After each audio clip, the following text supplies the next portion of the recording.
Chris came to TurboTax because I switched gears from delivering part-time to streaming full-time. So I made their moves count, filing with 100% accuracy and guaranteeing their maximum refund. Intuit TurboTax. Is a new title really necessary? Sir, after bestowing the gift of renting ease to millions, a bump is in order. Okay, let's see. Master of the rental sphere. Wow.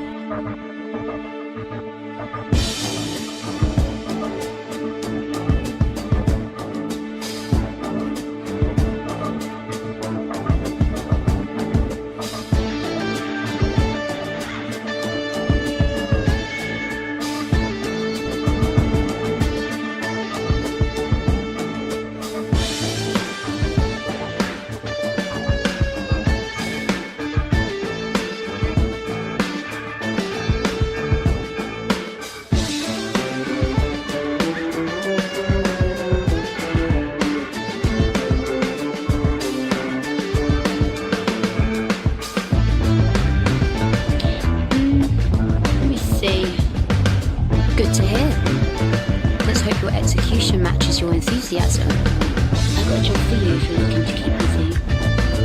Here are the details.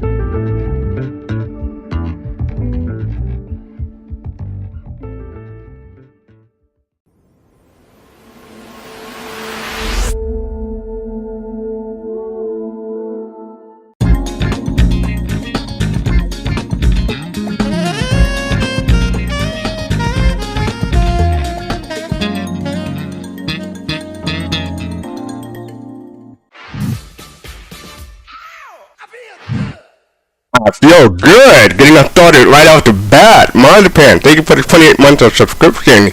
Welcome everyone to another episode of Soul Talks. This is episode 130 and the title is Get Ready to Fight Back. That is in reference to Seas of Orison, but we'll get to that in a minute.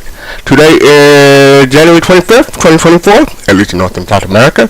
And we are live on YouTube and Twitch. And I forgot to put my light on, but I'll do that in a moment. Greetings everyone, welcome to the episode where we get to, well, the community get to come in and talk with us about what's going on with Star Citizen. So I invite you to come in into our Discord and the green room and hang out, and you want to talk about what's going on this week. As you can see, my name is somewhat different tonight. FC Comedic Genius. It was verified this Sunday on Soul Citizen. This past Soul Citizen, I have both. I gotta get his name right. Captain Serious Fun. Mad Dog, thank you for the subscription of 35 months. Captain Serious Fun and Meg. Not Yo-Yo Meg, just Meg. They verified me, so I'm good to use this name from now on. But I do have another name that I might use next week. It's called Kaiju Babe. I'll tell you why in a moment. But as far as what's up with me, they say my mic is too hot. Oh, it is too hot. I'll fix that in a moment. Yeah, so as far as what's up with me, I'm up to 61 days on my Kindle Street. Yeah, I'll fix that. I don't know what's going on with that. I thought I had everything right, but I guess I didn't. I'm up to 61 days on my Kindle Streak. And what else? Oh yeah. I watched The Marvels, the movie. The movie's The Marvel. And it was good. I liked it. It's like, the Marvel creator decided to come together and say, what is a movie that fastcart would like?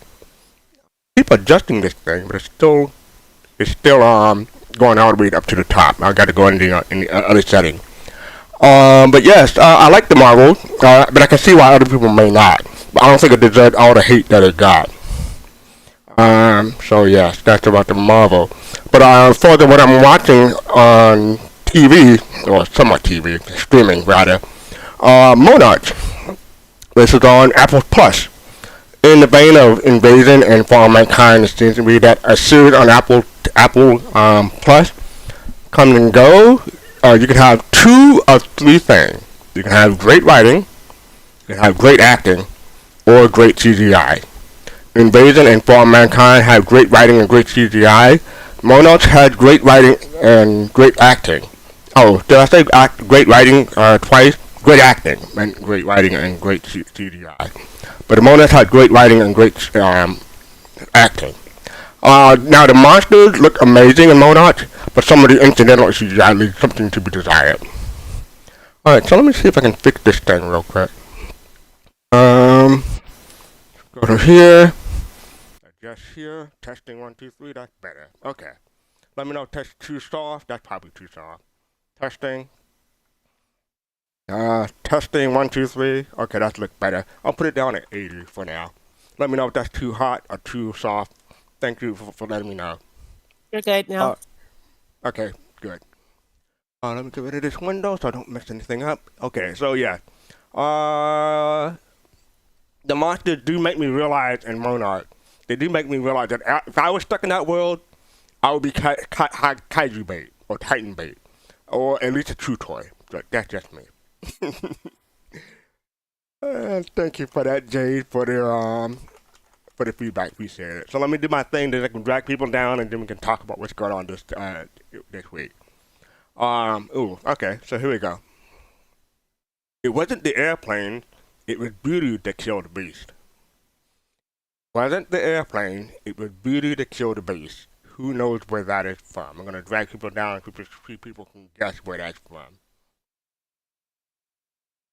You're joined by Fishface, Jade, and Pottenface. How y'all doing? Doing fine. Doing good. Hey, Cool. So yeah, anyone can guess where that line is from? It wasn't the airplane. It was Beauty that killed the beast. I have no idea. No bells are ringing.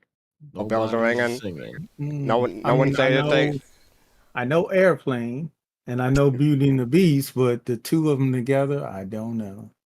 Well, what had the famous climax with airplanes and a beauty and a beast? Famous climax. Well, what was that just discussing not a moment ago about being kaiju bait? Monarch? I mean, Oh, we talking about they were in Godzilla? I know we were talking about Godzilla. King Kong, Beauty killed the beast. Oh, okay. I get you now. Oh, okay, I get it. Okay. Now the thing is, Right. some people may cry foul and say that's a 40-year-old movie. No, this is 2005. No. That line is from 2005. Yeah, it's been several remakes. Yeah, quite a few. But yeah, it wasn't the airplane. It was Beauty to Kill the Beast. King Kong, 2005. So there you go. Is that the Jack Black one? Yes, I believe so. Oh, okay. I haven't seen that one in like ages. And I don't think I'm going to either. Anyway, let's get this show started. I hope everybody's doing well. This is a sneak peek, so let me put that up. The subtitle says, "The cave you fear to enter holds the treasure you seek." Now, I had to look that up because I didn't think it was from a song, but it's evidently a quote from Joseph Campbell. And that's all I had time for to investigate before the show. So I'm not even sure, what's that referencing. But yeah, Joseph Campbell, "The cave you fear to enter holds the treasure you seek."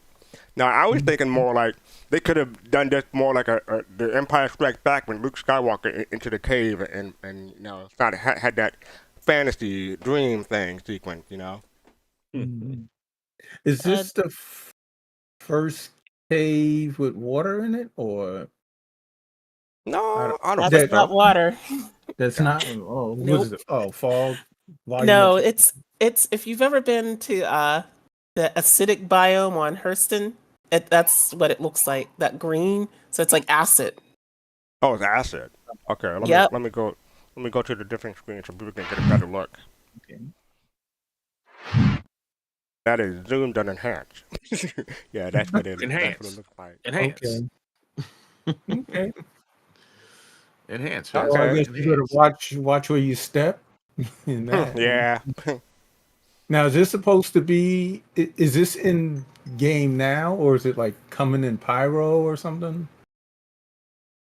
Well, I I'm guess it's a guessing. sneak peek, so it's not in Yeah, game. exactly. My guess is Mm. that it's probably one of the new cave archetypes that's been on the roadmap. Probably coming in a future patch, maybe 3.23. 323, that makes sense. Yeah. They did a good job on the stalagmites and all of that other stuff in it, though. Mhm. Yeah, nice environmental design.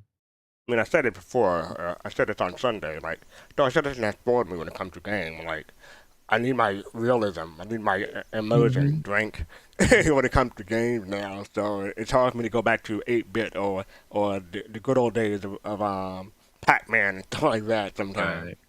Yeah. No, I get you. No, just speaking of that though, real quick, before we move on to the next topic though, like I really would like to see. Hopefully, they nail it down with the optimization of it. But with ray tracing and ray trace shadows and all of those other things that they talked about putting in from Citizencon, I would really like to see what that you know brings to the table because lighting does a tremendous amount That is of true. And justice now I to know it. this is not a topic thing, but if anybody knows, is there a MMO that has ray tracing in it? Besides, when they get this one, I don't know of a game that has a MMO that has ray tracing in it. MMO, Yeah, New just World? I don't There know. I are don't know. some. I don't There are know. some I'm that's just coming out. I don't know if yeah, anything that's out right now. That's a good question. mhm. Just wondering, curiosity. I can't think of anything. Single player games, sure. MMOs, I'm not. Yeah, I don't know. Yeah, That's a good question. That's that's something someone can look it up on Google. Sure. Test your Well, the Google only food. See if you can look it up. yeah, the only one that may maybe Ashes of Creation, but don't know if they uh, don't know. Well, it's not out yet, but I was just wondering if I was thinking New okay, World, if anything, but I don't know. New World problem maybe okay. Yeah, that is the sneak peek. The cave you fear to enter holds the treasury sheet, and to your own risk versus reward and all that good stuff when you want to avoid acid. Because I know I'll be stepping in my feet. I hear something um, sizzling. Burning, Cause it's burning yeah. and sizzling. I'm What's like, that where's that coming smell? from? And then look down at my foot and say, oh no. wow. You know Mm, what? It's funny though to answer your question, though, pops. Minecraft has ray tracing. really? Oh, really? Is that an Okay, MMO? Minecraft. Yes, it is.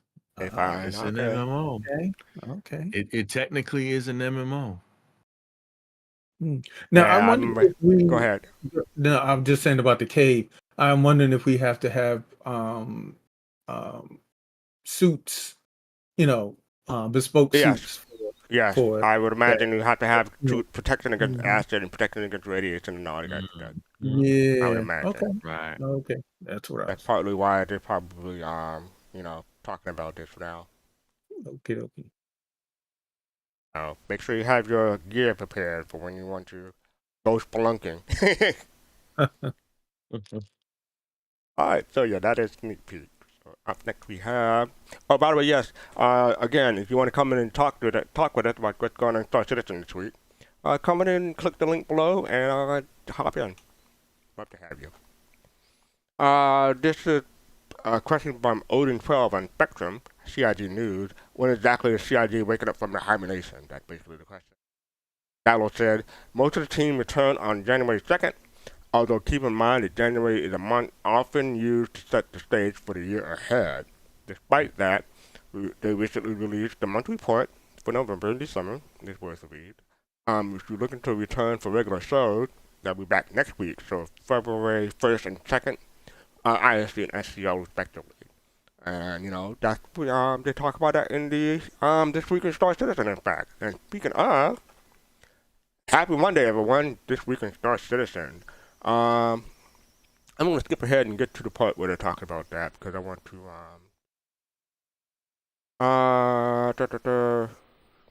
okay, here it is. Well, let me get this thing. Here we go. Here we go. Inside Star Citizen and Star Citizen Live are taking one more week off this week. They also wanted to include notes from Jared Disco Lando Huskeby regarding the return of Evergreen program like ISC and SCL. Thanks, Jake, and hi all. That's from Jared. ISC and SCL will come back on February 1st and 2nd of this year, and he wanted to take a few minutes to talk about the change in scheduling for 2024 that reflect the ongoing changes in our development, in their development, and what promises to be the biggest year yet for Star Citizen. While they are still going to be releasing Thursday and broadcasting live on Fridays, they are no longer going to be programming on the standard quarterly cadence that they've used to since ISC began, which has already been a pretty rigid 10 weeks on, 3 weeks off, month repeat sort of affair. In this new year of exciting challenges and anticipated releases, once ISC comes back on February 1st, it will continue to run until 323 comes out, however many weeks that may be. They'll then take a 1 or 2 week off and come right back with the ongoing cadence until the next major patch comes out, and so on and so on. What this means for you is that they'll no longer be cutting away to their hiatus a week or two before the patch release, like they've done in the past, and they may be a week or two in the middle of the month when they don't publish or broadcast, so we still take care of the important maintenance tasks that they normally do during the hiatus. But most importantly, the way that the new schedule worked out, it means that there will now be more episodes of ISC produced this year than previously, more topics and more aspects of their lives in game development than ever before. Everyone here at ISC team is excited to tackle the added challenges. SCL remains the bastion of aesthetic disco it's always been, and there's nothing to be done about that. Sorry. All in all, as they stated in the end of last year's final show, they've never been more excited for the prospect of 2024, and they're looking forward to extra shows, not just for more chances to cover features and such, but more chances for different types of stories than they've done in the past, and about aspects of game development they haven't covered before too. So we will see you when we return next week. Back to you, Jake. And thanks, Jared. Okay, so yeah. So all that was a mouthful to say that they're changing the schedule and they're returning next week. Anyone have any thoughts about that? I am wondering what the new angles that the new development things that they've never shown before. So that caught my eye. Well, in the past, Jared said that he definitely wanted to cover human resources, HR, one day. Oh. Okay. So that may be coming up. Now, I don't take my word for it. That's just something that he said in the past. Didn't he say that kind of jokingly, like that would be his last day there or something if he didn't? Hey, we never know. I mean, it sounds like they may be, what do you call it? Look at the private content, so you never know what they'll have to do. Because in between different patches and stuff, it sounds like they're doing more shows this week than previous years. So. Okay. I know it's more patch based this time around. So yeah. Yeah. So, you have any thoughts? Oh, go ahead. No, I was just saying it's around the patches now. Yeah. Yeah. So that's kind of cool. I think everything that's what I was going to say was already been said, because me and my dad already discussed this when I read about this, about the about SCL and ISC, being scheduled this way, which is pretty cool. I wonder how they're going to do it with like patches if they run long, Yeah, that's kind the of issue, content. especially like That's 4.0. Like, You know can what you I mean? imagine if 4.0 took as long as 3.0 did, like a whole year? So if I were CIG, like there's a thing called the evergreen file, right? Like anybody that's generating, that needs content to fill in gaps. That's kind of like what it's called. It's evergreen. It's something that can be shown, even if it's maybe not necessarily tied to a patch. So I think Jared and all of them are sophisticated enough. They'll probably come up with an evergreen file of content to fill in the gaps. I started something to say, but I won't say it. I know what you're gonna say. Never mind. No, you probably don't this time. It's something to do with one of these Star Citizen Live episodes. Let's say spiders in the middle section. That's what I'll say. Spiders in the middle section. Okay. Everyone knows what that is, I hope. More of those coming up on Star Citizen Live. That's my guess. So yeah, that is what's going on with our upcoming ISC and SCO. So that'll be interesting. More content for me to on contact on Thursday. So yay for that. And in addition to that, from this week in Star Citizen, there's a new MVP, community MVP on January 22nd, 2024. I'll just skip ahead to the bottom. The Bounty Hunter, the House, the Plant, and the Penguin. House Plant and the Penguin. It's cozy, had many adventures, and Stanton with their trusted compatriot Pico and a great Corsair. They put together a cinematic recollection of their travels and amazing Machinima mixed with gameplay. Check out the video on Community Hub. And you can do that right there. I'm not going to play it on here because they had music and it's licensed, so we can't play it. So we shouldn't play it. I'm not going to say we can't play it. You should not play it. So that's why I'm just including the link for Jay to post, and she did that. Thank you very much.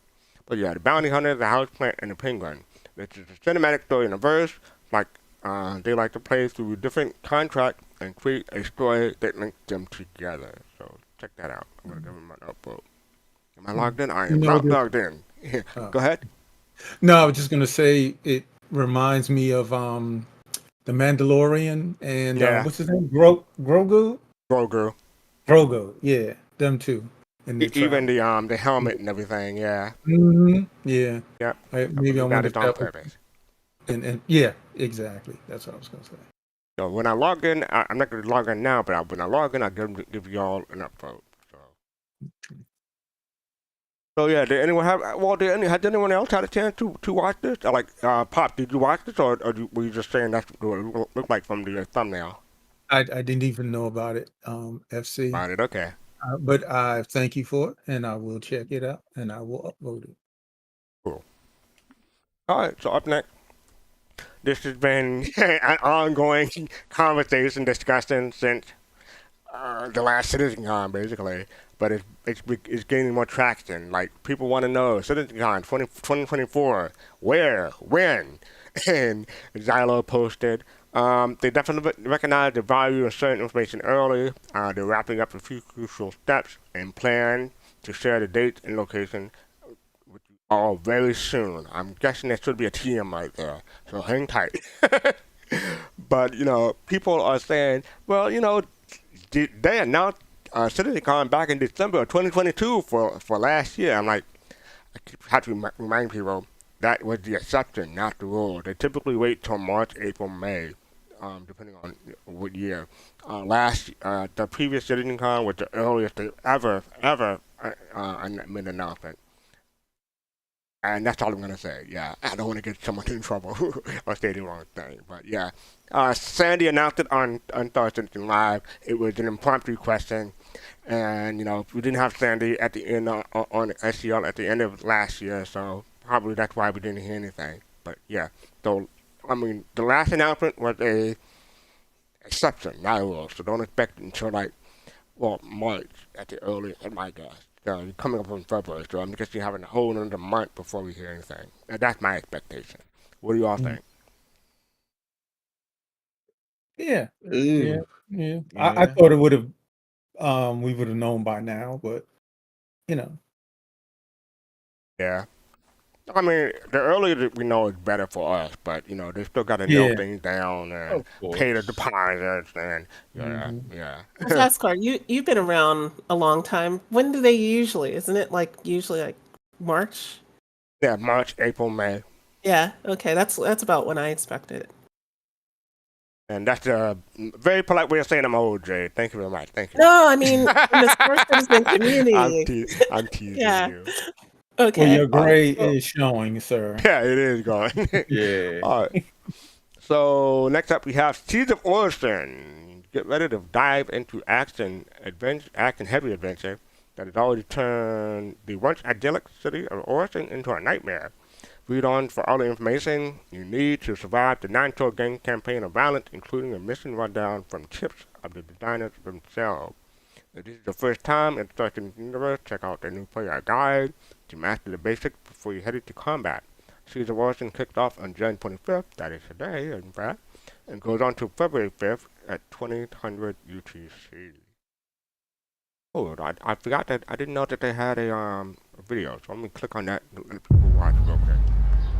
Hey, happy birthday! Oh my God. That is loud. Yeah. Security's been overrun. Please, help us. Here's the situation. Ninetales attacks these commercial platforms. Gather any gear you need and help us take them back.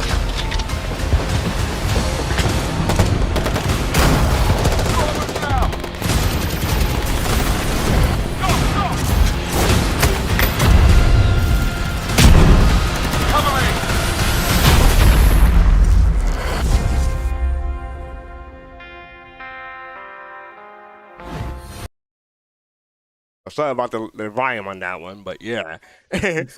Seeds of Orson. Hope Molly does participate. I would love to see Molly in Seeds of Orson. And if Molly's not there, you too can always just grab one of those gray cats and channel your inner Molly. It does work. I verified it. Oh, you verified it? It worked? Oh yeah, I ran over 5 Ninetales, killed them dead. I love it. Okay. One of the things I would really like if they would, if they would work a way that we could actually meet these people like Molly, Jax, in game. I would really like. Oh, okay, in game. I was gonna say, Right. I would guarantee you there'll be several Molly cosplays at Citizencon. Yeah. I mean, if you go in a bar or something and they just happen to be sitting there and you like, wow, let me take a selfie with them or something. I think that would be really cool if they could work something like that out in the game. I want an escort Molly mission. Well, Molly Ooh, just that'd be cool. That'd be take cool. name Well, and kick butt. the way she works, would she be escorting? Exactly, that's the whole plan. That's the thing. It would really be the opposite. She would be protecting you. Back and forth. But yeah, that's what I want to see. I want to see Molly escorts. That sounds wrong, but you know what I mean. Yeah. What was the bounty hunter? What was his name? I don't. Someone like Molly. I don't even Carmen remember. Humble. Yeah, I don't even remember. Humble, yeah. It took me a while, but yeah. Yeah, everybody remembers Molly. That shows how popular she is. That's right. So yeah, the CDF, the Civilian Defense Force, you got more on that there. I know your foes, the Ninetales, got more on that there. You got the Ninetales portfolio. You got the Orson Skyway, the map and everything, and they have several maps or pictures here. So I'll just go one by one. That's the Orson Skyway. Sorry about that. The Inspiration Park, Solankin Platform, Bushwood Platform, Hartmore Platform, and the Admin Center. So yeah, quite a few after you get to 40 Seeds of Orson. They tell you how to get started. Go ahead. Have you ever done Siege of Orson, like all the way through fastcart? Oh, no, not for me. No? The only dynamic event I've done is Xeno Threat. Yeah. That should be something maybe we all get together and do then at some They point. typically do on Fridays. I expect like Soul Citizen to get together tomorrow night and do Siege of Orson. So yeah. But yeah, they have a getting started guide, and different barges and points of interest. And also they have a new ship, not new ship, but they have ships for sale. They have the Pisces Expedition, Cyclone TR, Cyclone MT, Spartan, the Buccaneer, Ares Inferno, Ares Ion, Corsair, C2 Hercules, Hammerhead, A2 Hercules. That's expensive, and then it recycles. So yeah, and they got their limited limited time Warbond offer for the C2 Hercules. In fact, I put up the CCU game site for all the CCUs, and I'm highlighting the one that you get the most savings on. They still doing the whole C. You can save $50. They got the C2, you can save $30. The A1 you can save $25, and the Soundcloud guy is still on sale. You can save $20 on that. Intel $20, SRV 15, C1 Spirit 15, and the Vulture 15. And they're offering a subscriber discount, not subscriber, but subscriber insurance on a Cyclone RC and a Spartan. Subscriber edition. But yeah, I said this last week. I think one of the better deals are the C1 Spirit. For $15, you can just get like an arrow to C1 Spirit or something like that and save money. If you're interested in the SRV, that's a good deal, in my opinion. Well, the C2 is probably a great deal if you're interested in that ship. The whole C is $450 now, so that's a bit much for me too. I remember when it was $200, so that's a $250 increase. So I can't really recommend that unless you're really into hauling. But yeah, if you're interested in hauling, you can save $50 on the whole C.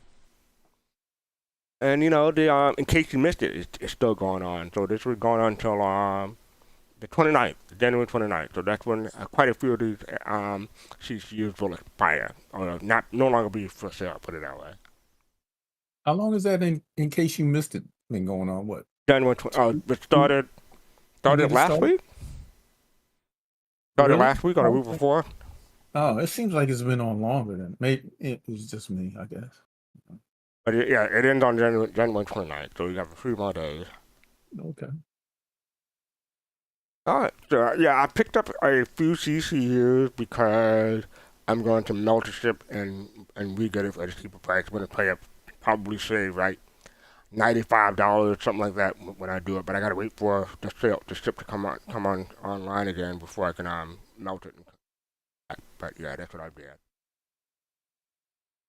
But other than that, I hear a whole lot of people, a whole lot of like old timers, as Jade would say, didn't do anything with this shit in case you missed it. This ship sale. I didn't say old timer. I know, I'm messing Just with to you. be clear. Yeah, I'm messing with you. All right.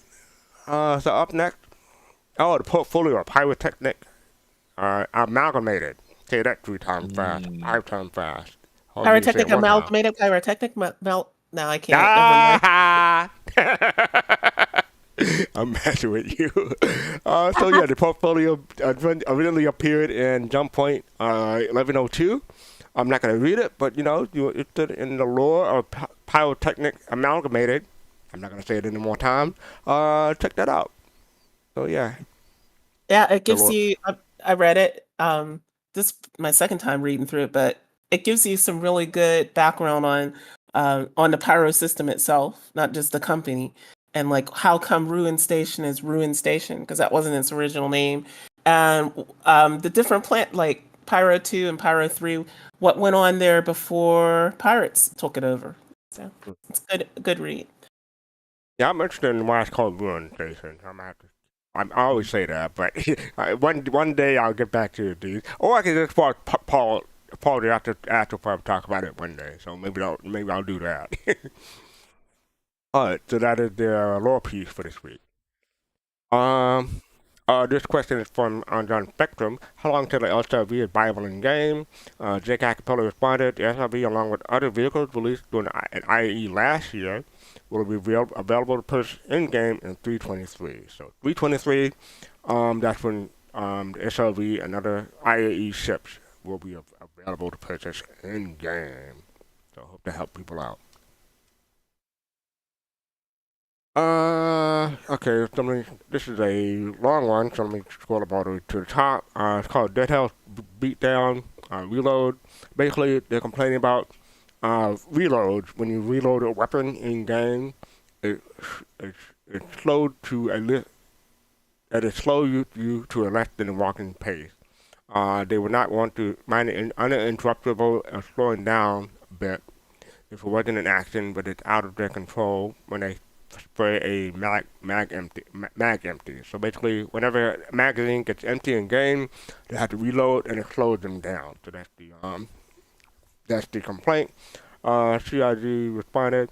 That's part of the action matrix work. That's the action matrix. They're not talking about the matrix as in the movie or video game. We're talking about the matrix as the action that make the reload happen, basically. Are they talking, FC? Are they talking about physically walking? It slows them down once they do a reload, or the reload action. The reload animation slows them down. That's what. Yeah. Okay. Yeah. So that's what they're taking a look at. What's my call it? This refers to reload blocking action.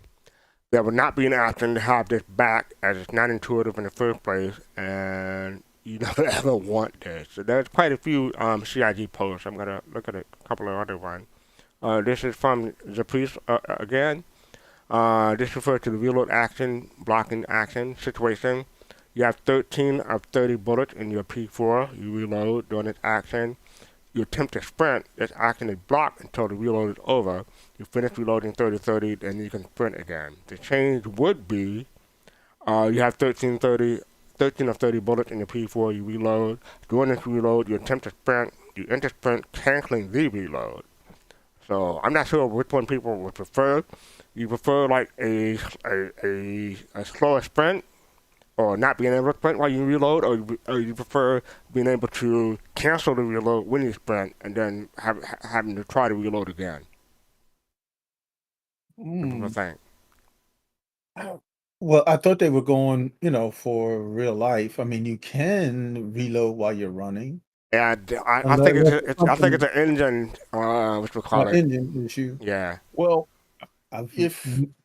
if they do a reload while running, wouldn't they have to do a whole new animation sequence? Because all right, I mean, I don't know. I mean, don't get me wrong. I mean, just a little bit of a novice here as far as when it comes to animation. Because when you look at somebody shooting a gun at a gun range, right? Mm-hmm. And they reload, it's I mean, obviously if they're Well, doing like a speed reload. maybe it's So because your character can only perform certain actions at one time. Like you're ambidextrous, or you can multitask, do certain things at the same time in real life. But in game, your character in game can only perform so many actions at a time. So I care less about this and more about I cannot walk down the street and look at my Moby glass in game. Exactly. So something like that. But yeah, Okay. so yeah, combat side is the real thing. Yeah, okay, hobo. But yeah, so I mean, but seriously, between these two situations, would you rather it interrupt your sprinting or interrupt your reload? So wait a minute. Hobo is saying you can't. And sliding in combat is not a real thing in real life. I Is think that what they're trolling, but yeah, there is something in real life. okay. Something you see in movies a lot, but Okay. Yeah. The Starsky and Hutch slide across the trunk of the car, and yeah, right. cool. It's cool. It's very cool. So I but mean, no you can opinions do it, but about your preference? What I wanted to slow? No, I wouldn't want to slow me down because I would want to be able to Move. retreat if I have to retreat as fast. Because I mean, you're dead meat if you can't. If you reload and can't run. Yeah, I Yeah. agree. Cancel the Yeah. reload because combat happens fast, and you may start at that reload. One of the things I don't like about Star Citizen is quite often you get in an animation you can't get out of, right? And that takes away from player agency. So yeah. Yeah, That's all. I do agree with the second choice. I'd rather, if you enter sprint, it would cancel the reload. That's because sometimes getting out of dodge is more important than having a bullet to try to kill something. But by the time you finish reloading and you can't sprint, you're dead. Yeah. well, my In my thing is opinion. would say is though, like if they really wanted to go a step further and put, if it's possible to put reloading while you're sprinting, they could just like do like a whole nother animation set. So And like, you want to add 5 years to the development process? wait, faster. Hold on. Hold the door. No, what I'm trying to say is it's I'm not saying that it's not, that You know hard, what? but I mean, when it comes to the animation, you can, do a running animation, and while that person is in run, all it is Mhm. just triggering that animation. You know what I'm saying? So You know what it's they not, could? you know, Oh, I'm sorry. Go ahead. I but thought you were that's done. all. Go ahead. No, no.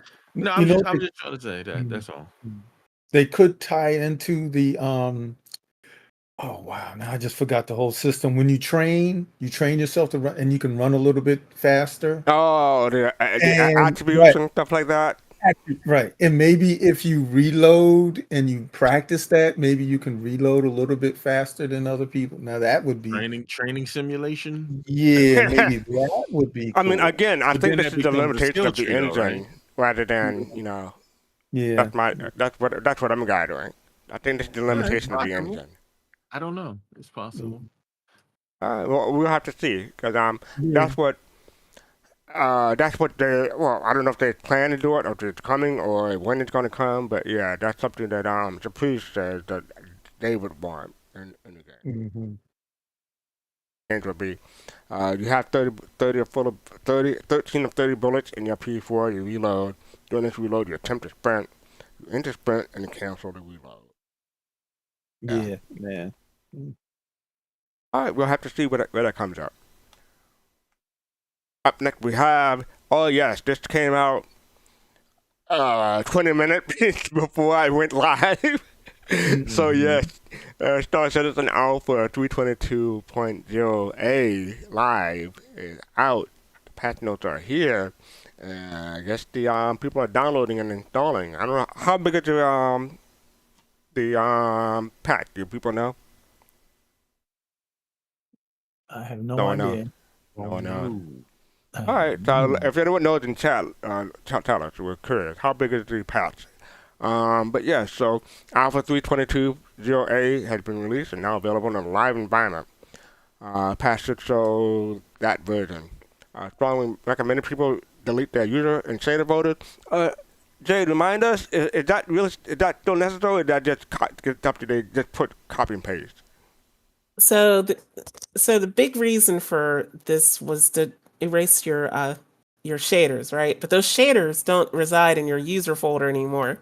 And I think it's just I do it anyway, just out of habit, and but I also go and delete my shaders, which are not in that folder.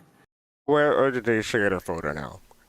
Your shaders are like in the app data. You have to get into Program or app data. Yeah. Okay. Yeah.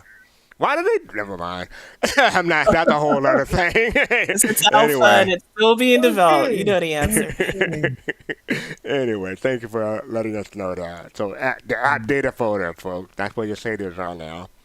Yeah, make sure you have the right folder though. Don't just go in there and delete stuff and say, Jade, you told me to delete it. Make sure.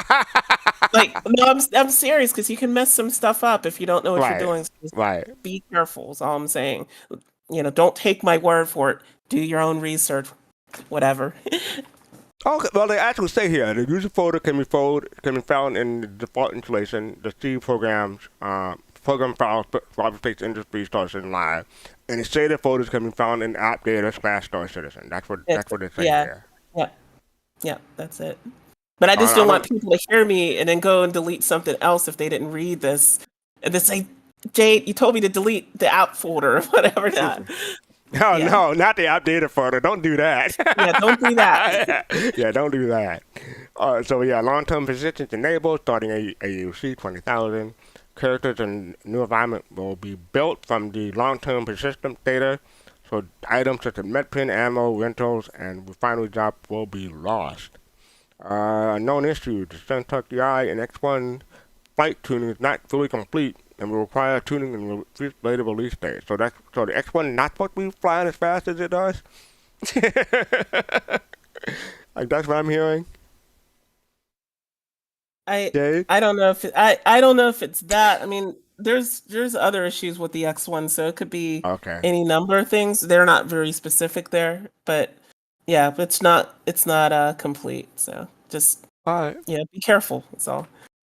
The final boss NPC won't spawn the illegal retrieving consignment mission.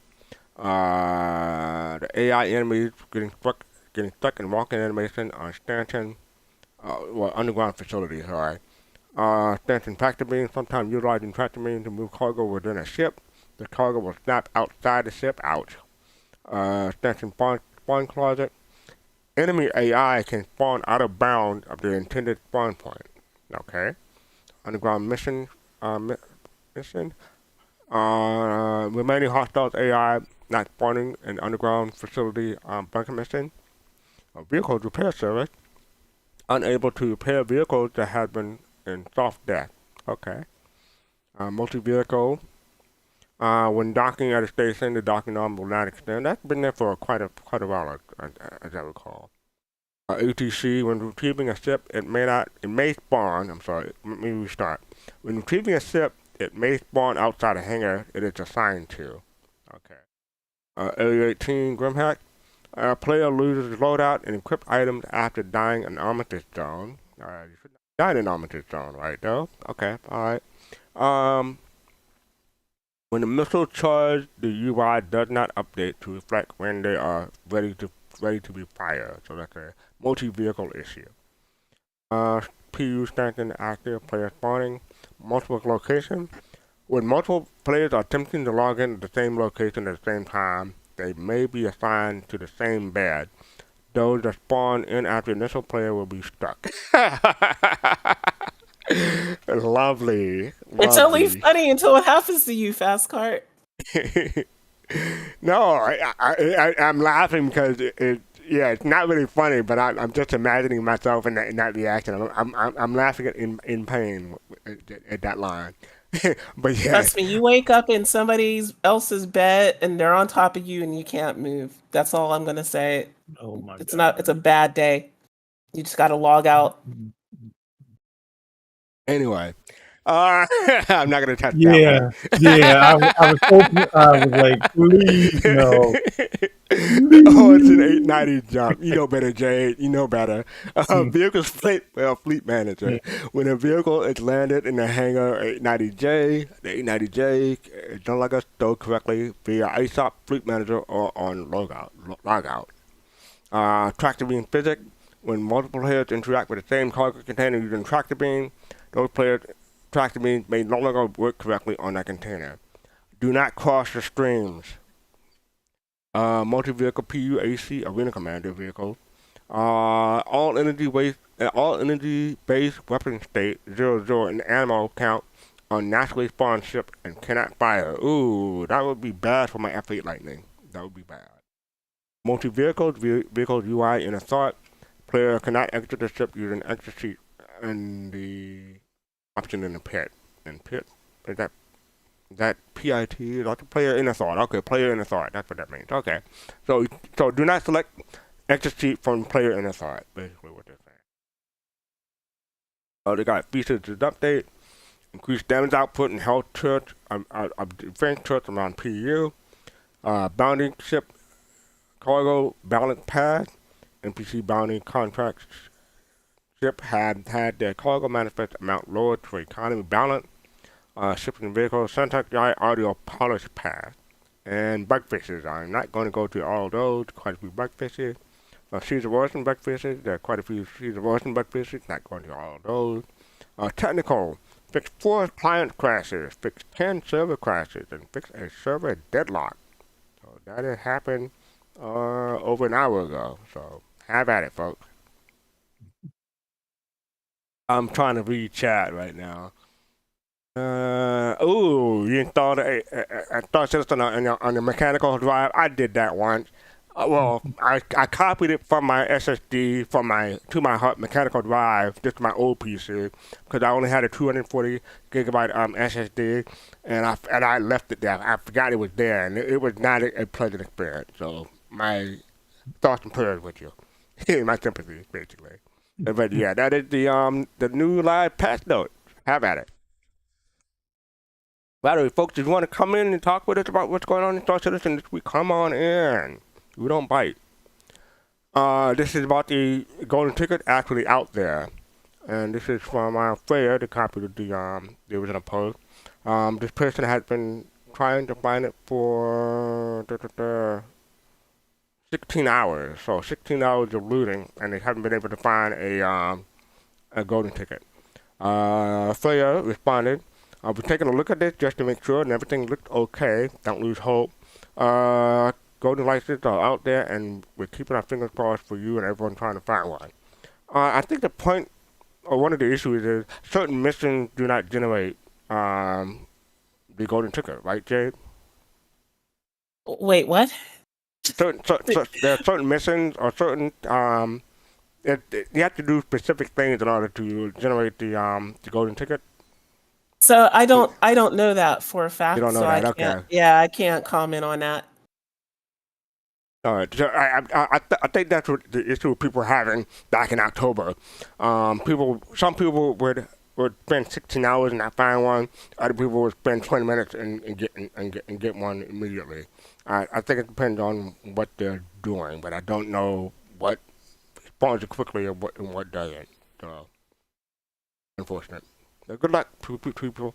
I think that's going until January 29th. So you haven't told them to try to get one. Okay. Oh yes, we have our winners for the Daymar Rally 2954 Championship. They had got the bike division, the buggies division, and the truck division. So congratulations to the winners. This was on Saturday. Jay, do you want to tell us about your experience?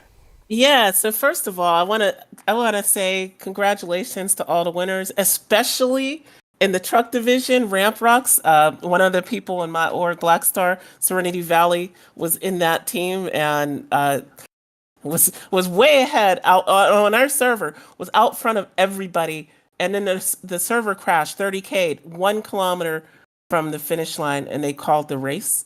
But he was so far out ahead of everybody that in the overall standings, they all still won. So congratulations, Ramp Rocks. As far as my race, well, I finished in a team called Maple Tree Guild. We were on the same server as Ramp Rocks, and overall, we came in 5th in the truck division, which was not bad considering it was Maple Tree's their only second race ever in the Daymar Rally, and still ended up finishing top 5. Just finishing that race, especially as bad as it was, it took as bad as the conditions were, I'll say, because it took a while to start. There were terrorist attacks on the starting line, the midpoint checkpoint, and the finishing line. People were being shot out of the sky. Security was being shot out of the sky. Security, they did their best, but they were overwhelmed by organized, basic terrorists that were out to just kill everybody at the Daymar Rally. But we survived. My team survived. We survived attacks by them. We survived attacks by other racers. Not even 5 minutes. Not even under 5 minutes from the starting line, I had to get out of the Lynx rover and flip it, and then found out it wasn't even, we couldn't operate it. It was in the, soft deck because another racing team shot it, right? And so we had to swap out. We lost a lot of time. We probably would have finished in the top 3 had it not been for that. And then several other times during the race, other teams were firing on us. I shot back, killed one. And then the other team, I shot back. None of those teams that fired at us finished. So that's my experience in the Daymar Rally. Sounds like an event was fun. So how long in total? How many hours did the 30K happening? So even before we got into the server, we spent, I don't know how many times trying to get into a server. We get into the bed, and then it would 30K. So that's what took a long time for the race to start. Once we did start, we had been driving for many hours. I think it was 6 hours. 6? Okay. Yeah. Yeah, it was like 6 hours, I think, around there. 5 hours, 5 or 6 hours, somewhere in there. I don't know exactly. I'd have to check what our Right. No time problem. was. Yeah, But that's yeah, fine. it was way more than a couple hours. 'Cause I'm looking at the truck division. It said ramp rock 509 kilometers, and the race is 510 kilometers. So yeah, you But said that yeah.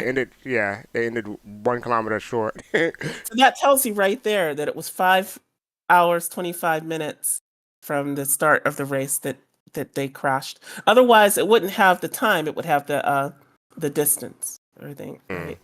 Well, that's the buggy version, like that, because it says 5 hours 39 minutes for third place. Yeah, sorry, I'm looking at the wrong thing. But yeah, Yeah. it was over. It was like around over 5 hours, I think. But the That's buggy cool. and truck divisions were very close because of the vehicle changes this year.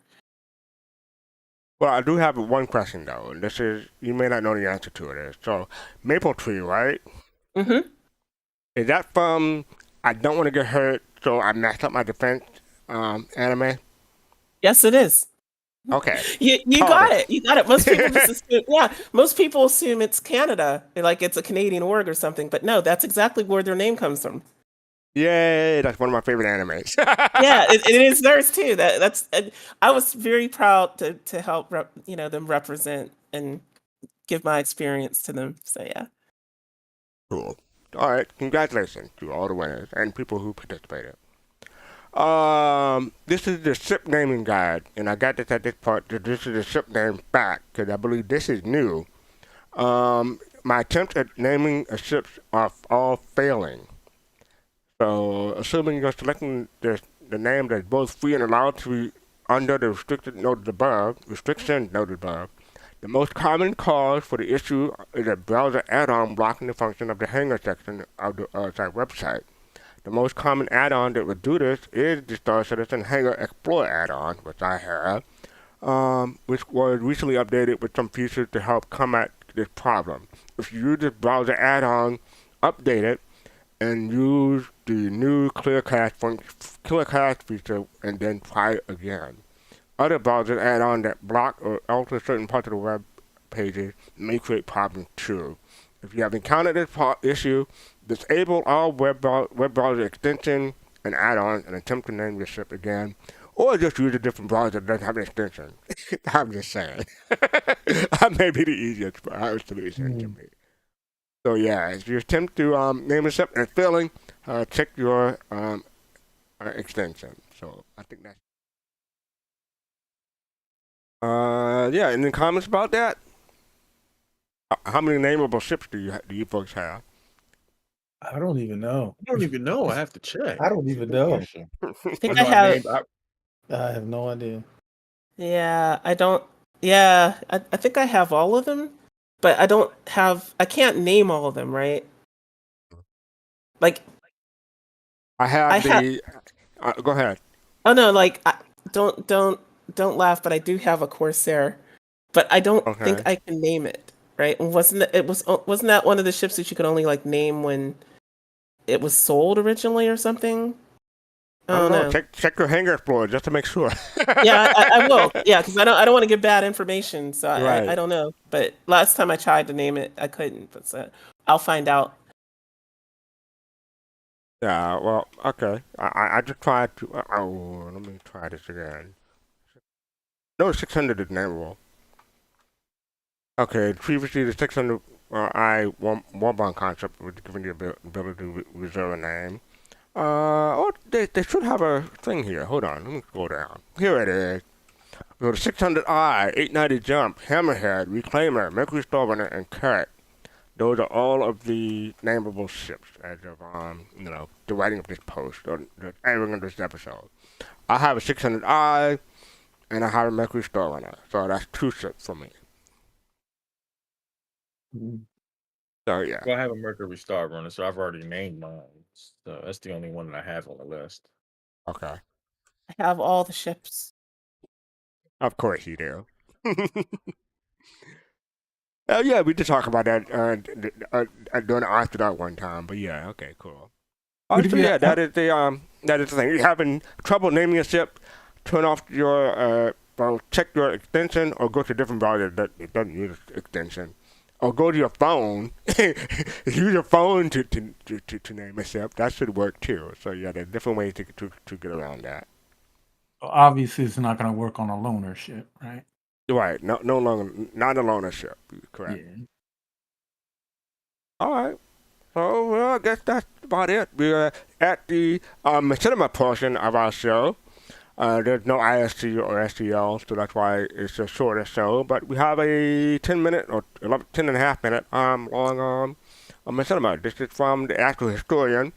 Last week there was a lore piece about the Reliant, and the TheAstroHistorian did a piece about it just to help us out and learn more about it. So I thought it was interesting. So let's check it out. 10 and a half minutes. Get some food, get a snack, and let's have at it. My name is Paul Shelley, and welcome to The TheAstroHistorian. This is a channel dedicated to exploring and explaining the lore of sci-fi and space universes and discussing their impact.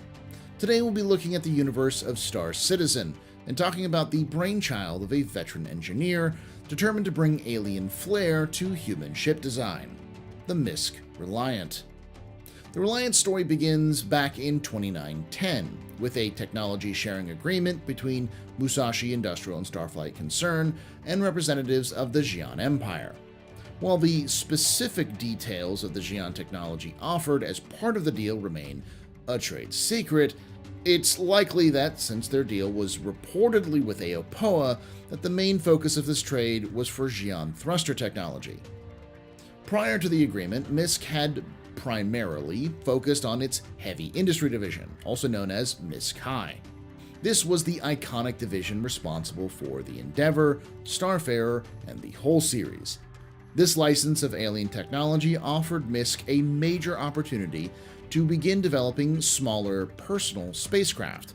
While MISC had been developing their ever-suffering Daedalus racer for almost as long as the company had been around, they had never ventured into the personal ship market before. As a result of this opportunity, MISC supported several internal pilot projects to determine what shape these new spacecraft would take. But one craft, known only as Ship B, stood out amongst the rest due to its passionate project lead. Ship B's project leader, Dr. Rico Norden, had transferred from MISC High after a lengthy career shepherding the Hull C through several major design revisions, likely after the embarrassing failures of the craft in the middle of the 28th century, which cost MISC its stranglehold on the shipping market at the time.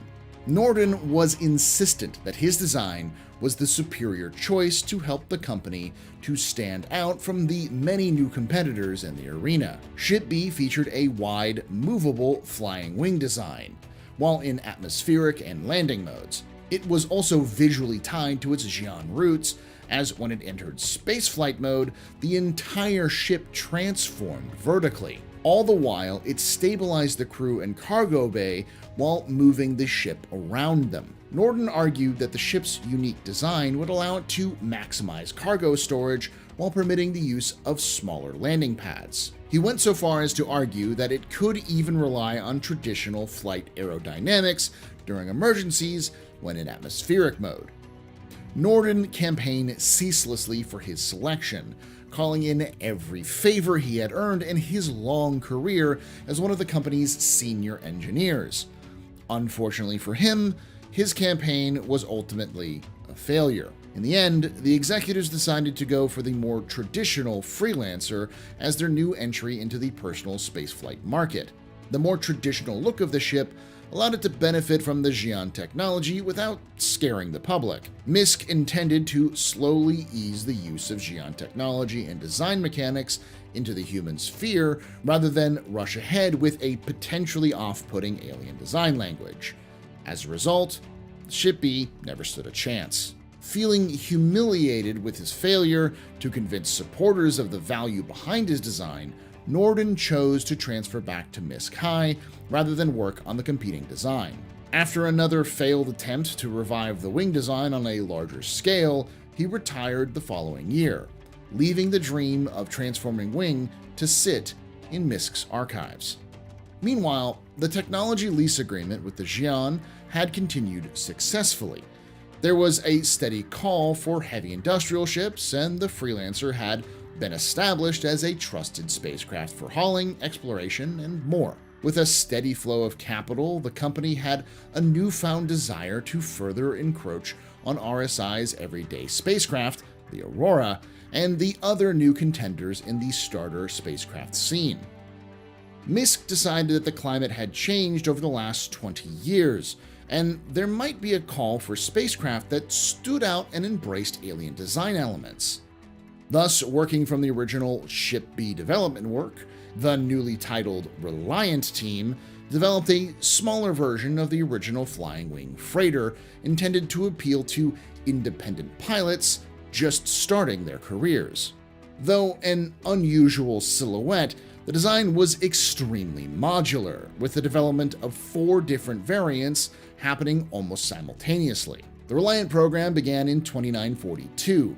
Initial development proceeded rapidly thanks to existing work on aerodynamics and the results from early jump tunnel studies for Ship B. Because MISC's deal with the Xi'an government had continued to expand over the preceding 2 decades, more Xi'an technology found its way into the revitalized Ship B, now known as the Reliant. The process was surprisingly flawless for a ship that would have multiple flight modes and such a wide variety of intended roles, with development only slowing due to a limited number of teething issues with the flight mode transitions. These were eventually resolved in 2944, with the first prototype successfully leaving the atmosphere in April of 2945. The Reliant had its formal reveal later that year, with the guest of honor being Dr. Norden, who, in his retirement, had been fully unaware that his cherished vision of a wing-based freighter was finally coming to fruition. Tears in his eyes, Norden witnessed in awe as the descendant of Ship B came into view. Though there are many variants, all of the Reliants have the same basic specs, with a length of 14.5 meters and a landed width of 28.5 meters and a landed height of 4.5 meters. They all support Xi'an-inspired omnidirectional thrusters and use advanced Xi'an metal composites to make up the armored wingspan. It also came with a unique size 4 utility mount, which could be swapped for a variety of specialty options depending on the variant. Lastly, they all supported a crew of 2, making it a unique entry into the starter ship market. At launch, the base version was known as the Kore, which swapped the size 4 utility mount for an additional 2 size 2 gimbaled weapons, and turned the back area of the ship into a single large cargo bay capable of holding up to 6 SCU of cargo. The combat variant, known as the Tana, took the size 4 utility mount and added 2 additional size 3 gimbals, and converted the cargo bay into living quarters complete with weapon racks. The science variant, known as the Sen, replaced the utility mount with a size 4 sensor suite, and the cargo bay became the living quarters and tools to support the specialized sensors. Finally, the unique media variant, known as the Mako, replaced the utility mount with a camera and the cargo bay with both living quarters and a broadcast console. For the Reliant's formal rollout, MISC opted avoiding marketing the Xi'an's connections or the similarity between its flight modes and those of the Kar-2-Al. Instead, the company opted to follow in the footsteps of its highly successful Built for Life campaign. To do this, the company wrote off an entire production run of ships and donated them to various companies and professionals, each accompanied by a documentary film crew. 4 Kore haulers were offered to a pair of companies seeking financing for short-term shipping routes. A pair of Makos were donated to the top 2 major broadcasters on Terra. A Sen was dispatched as part of a solar corona survey expedition, and a half squadron of Tana was given to a group of colonists preparing to settle a frontier moon. The donated ships made the news wherever they went, and the net impact was impressive, giving the public the sense that these new spacecraft were suddenly everywhere. MISC dealerships were flooded with requests for more information, and the Reliant quickly became the company's most successful original spacecraft launch. By the second model year, the Reliant had settled in as one of the company's most desirable models. No small task for the ship that followed the famed Freelancer. The Reliant remains one of the strangest success stories of modern spaceflight, a hybrid ship which shunned its roots and took a quarter of a century to become a reality. A unique two-person starter released by a company known for their massive commercial and industrial vehicles. Yet still, this quirky design has captivated many and continues to be competitive in the market to this very day. I'd like to thank you for watching, and if you enjoyed this video, think about liking the video, subscribing for more content, and hitting the bell icon to be notified when these release. I'd also like to thank those on screen now for supporting the channel financially. If you want to throw in a few credits, think about becoming a member on YouTube, and if you want a bit more for your contributions, join the Ko-fi or Patreon. Patreons and Ko-fi members get early, ad-free access to all videos, including exclusive early access to my long-running complete history of Star Citizen lore series. Check those out now in the top right if you want to know what you're getting. Now, I want to hear your thoughts on the MISC Reliant and any other lore topics in the comments below. And as always, remember, Ex Historia ad Astra.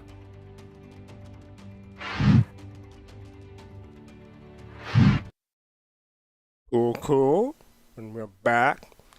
So yeah, let's go in order. Face to face. What are your thoughts? As always, Paul does it right. Always good, to give us some background and understanding on the history of things in Star Citizen, MISC, and this one.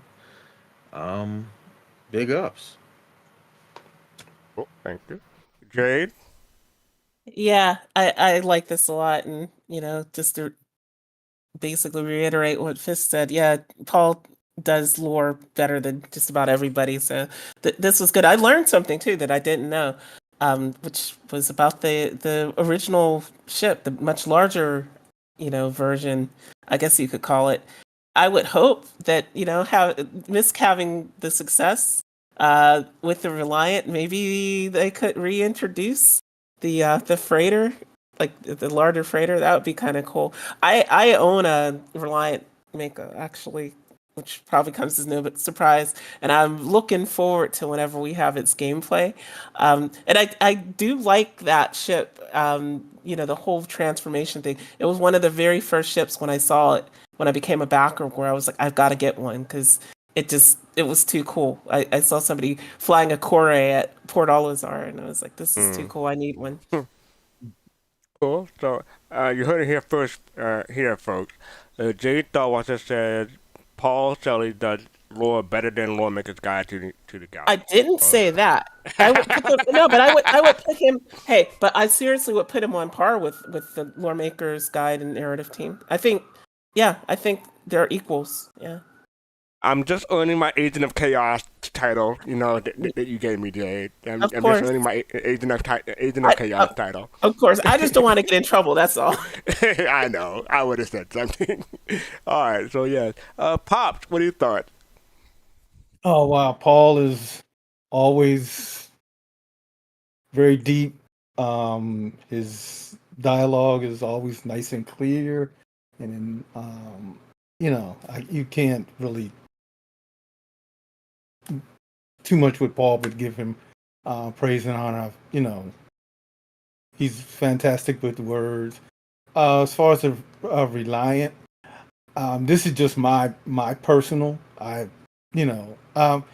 first saw the ship, and I don't know. It's not that I didn't like it; just didn't draw my interest to it. The way it flipped, I was like, because maybe I was expecting more. I have never been in it,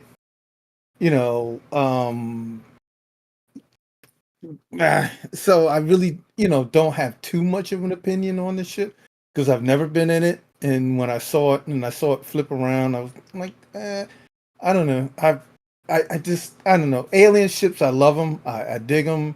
I like a lot of things that they put in them.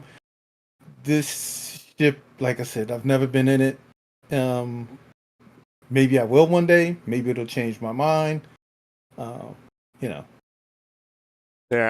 I've been a fan of the B-wing from Star Wars. and just Mhm. the Reliant remind me of the B-Wing. So I had the science version when it first came out, but then I got the Endeavor, so I did away with the science version. As far as I know, that's the only Reliant version I had, or ever owned. And I never gone back. So what I don't really have a need for it in my fleet Yeah, moment yeah. anyway. So yeah, And but I you- but I mhm. did like the B wing, the verticality of it. What were we gonna say, pops? Yeah. No, I was gonna say, yeah, that's probably a another reason why I never really looked at it again. It was probably based, like you said, on need. So yeah, All right, no problem. But yeah, yeah. so that is Miss Reliant, the very strangest hybrid ship, Star Citizen lore from the TheAstroHistorian, Paul Shelley. And yeah, I think that's it for today's show. So, let's begin to wrap up. I want to thank everybody for being here.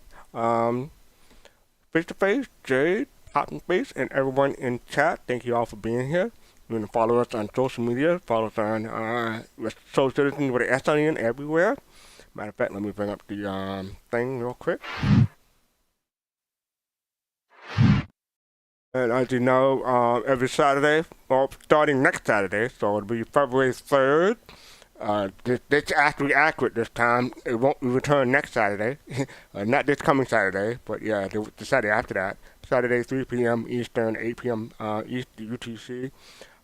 Soul Voices will return, and that's where it's a one-on-one dialogue. You get to talk to Griffin, and he covered what's going on in Star Citizen that week, but more of a spectrum or forum, something going on in the industry, and something from Reddit. Or sometimes he just goes off on his own and had topic that appeal to him that week. So it's always a great show. So that's returning, not this coming Saturday, but February 3rd. If you want to support it, you can buy a merchandise. The link is down below. Or you can subscribe to our Patreon.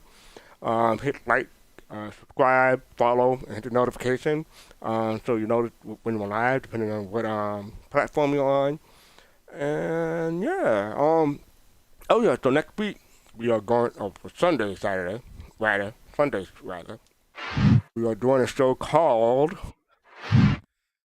Mythbusters, Sunday, 8 p.m. Eastern, 2 a.m. UTC. That covers some of the, covering the misinformation about Squadron 42 and Star Citizen development in game. So that'll be Sunday, 8 p.m. Eastern, 2 a.m. UTC. That should be a fun show. And I believe Griffin is coming back. He won't be running the tech. I'll be running the tech. But yeah, he should be on for that show. It should be a fun show. Check out for that. And let me get this thing, hopefully get a run this time. I'm doing okay, he's doing it. I was going to do it myself. But evidently we are waiting Jake Acapella, so send him our love. And with that, peace, love, and soul.